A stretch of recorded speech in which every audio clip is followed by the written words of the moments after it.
Hello everyone, कैसे हो आप सभी। तो आप लोगों ने देखा होगा कि 23 मार्च को हम शहीद दिवस के रूप में मनाते हैं।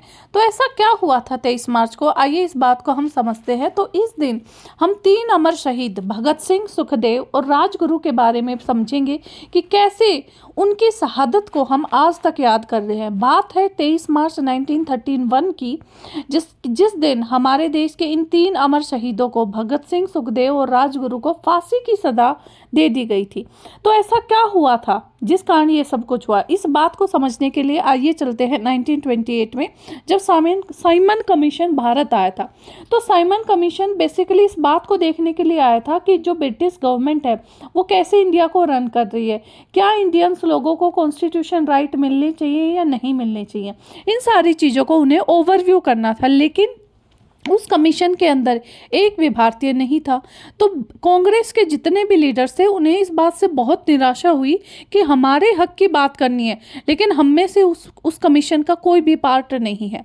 इसी के मद्देनजर रखते हुए लाला लाजपत राय की जो गाइडेंस है उसके अंदर एक रैली निकाली गई थी, और उस रैली के ऊपर जेम्स ए स्कॉट, ये सैंडर्स नहीं है, देखो हम आज तक कंफ्यूज है कि सैंडर्स ने हुक्म दिया था, नहीं, जेम्स ए स्कॉट ने हुक्म दिया था लाठीचार्ज करने का। उस लाठीचार्ज में लाला लाजपत राय बहुत गंभीर रूप से घायल हो गए और 2 हफ्ते बाद ही 17 नवंबर 1928 को हार्ट अटैक आने से उनकी मौत हो गई। और डॉक्टर्स ने ये बोला कि जो मौत का कारण है वो उनकी जो लाठियाँ थी उनसे जो इंटरनल ब्लीडिंग हुई है वही कारण था।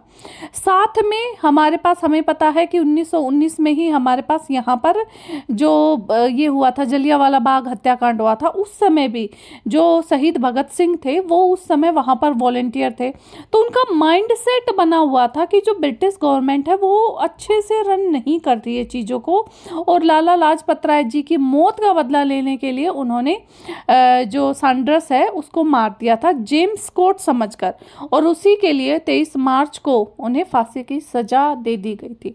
लेकिन सवाल फिर से वही उठता है, क्या हमारे पास जो भगत सिंह थे वो गलत थे? अगर वो गलत थे तो जिन्होंने जिस असेंबली के अंदर उन्होंने बम फेंका था, वहाँ पर इस कांड में एक भी पर्सन जो है वो मतलब किसी भी तरह से उसको कोई डैमेज नहीं हुआ, कोई डेथ नहीं हुई। तो यहाँ से तो हम मान सकते हैं कि उनका कोई इंटेंशन गलत नहीं था, वो सिर्फ ये दिखाना चाह रहे थे कि आपका जो तरीका है ना वो गलत है।